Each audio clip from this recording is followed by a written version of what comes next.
It is the 28th of March 1942.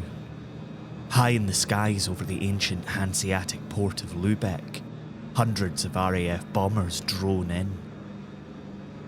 It is the first night of the Allies' new area bombing campaign, one designed to dehouse the workers of Nazi Germany by causing firestorms in all of their major cities. The logic is simple. If they're homeless, they're powerless. And in one version of history, the real one, it is the first time the Allies level most of a city in one night. They'll go on to do it again, and again, and again. But tonight, in some parallel universe, the anti-aircraft guns don't go off. There are no air raid sirens in the city. It is peaceful, but the bombers are still coming. And from the silent city, where the people sleep soundly in their beds, an unholy noise erupts into the sky, and within seconds, the RAF bombers are catching fire, yawing downwards into the fields, pitching out into the Baltic Sea. The noise erupts again and takes the rest in the rear of the formation. The city goes back to sleep, safe for another night. After all, if you have a death ray, why would you not sleep soundly in your bed? This is Scotland, a podcast about history and where we made it. I'm Michael Park. Suppose that you had 8 pints of water 3,000 feet above the ground, and suppose that water was at 98 degrees Fahrenheit and you wanted to heat it to 105 degrees. How much radio frequency power would you require from a distance of 3 miles? That's the mathematical question being posed by Robert Watson Watt to his colleagues. 100 degrees Fahrenheit is just the right temperature to kill or incapacitate an adult man. That adult man might be a pilot. It is 1935. Nazi Germany don't have a death ray, but there's one big old rumour doing the rounds that they do. Rumours have been current recently in this country, and reports have come from many parts of the world as if to corroborate these rumours in some measure of the invention of mysterious rays possessing revolutionary powers. For they are said to be able to kill at a distance and to put machinery out of action as soon as it comes within range. The warfare of the future has been visualised as one where so-called death rays will play upon an advancing army, rendering its members unconscious or killing them by the 100,000, working far more terrible destruction than hosts of machine gun or heavy artillery, while warships and tanks will be rendered helpless and aircraft will crash to their feet. Indeed, the death toll will be so terrible that many declare warfare will be rendered impossible. Edmund Roberts, The Herne Bay Press, Saturday the 28th of September, 1935. And so the Committee for the Scientific Survey of Air Defence, CSAD, for the purposes of this story, had set about trying to make their own, and quickly realised that it wasn't going to be possible. 1930s Mythbusters. You didn't really think this was going to be a story about an actual death ray, did you? Robert Watson Watt was a bit of a radio pioneer. He had gone from University College Dundee straight to the Met Office, where he had used his granular knowledge of physics to detect lightning storms. Now, this isn't a science podcast and I'm in no way qualified to explain how this works. Much the same as my history qualifications, I guess. But basically, lightning gives off a radio signal when it ionises the air around it. Once it does that, an operator can use an antenna to listen for other lightning strikes and create a general impression of where a storm is, where it's going. And this was handy for pilots since, again, I'm no aviator, but flying into a lightning storm has the potential to ruin your day, and your life, to be perfectly honest. That brings us back to 1935 and the impossible death ray designed to kill pilots and send planes crashing into the ground. Heavy bombers have reached the point where they can approach at such a high altitude that conventional anti-aircraft guns are useless, allowing them to flatten countries indiscriminately. With the death ray an impossibility, Watt's assistant, Skip Wilkins, puts two and two together and makes an incredibly complicated equation. While lightning creates a radio signal in the air, aircraft are known to disrupt shortwave radio communications when they're in flight.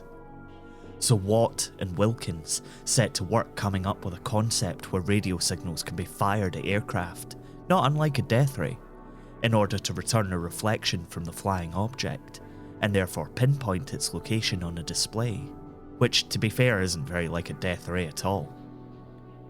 On 26th of February, the first trial of radio detection and ranging, radar, is made with only Watt, Wilkins, and CSAD board member A.P. Rowe in attendance, as a bemused bomber pilot is made to fly around Daventry for hours.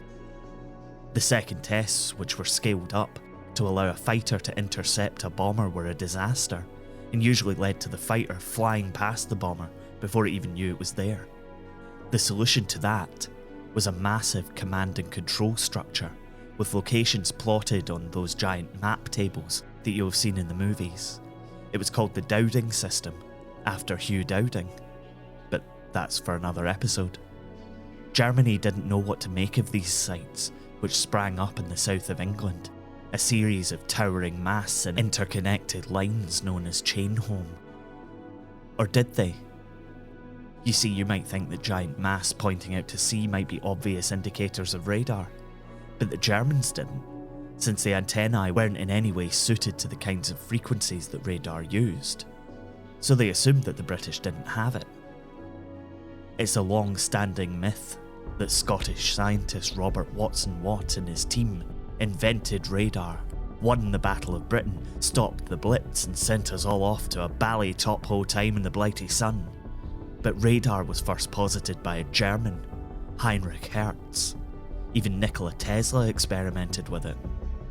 When we raise the voice and hear an echo in reply, we know that the sound of the voice must have reached a distant wall or boundary, and must have been reflected from the same.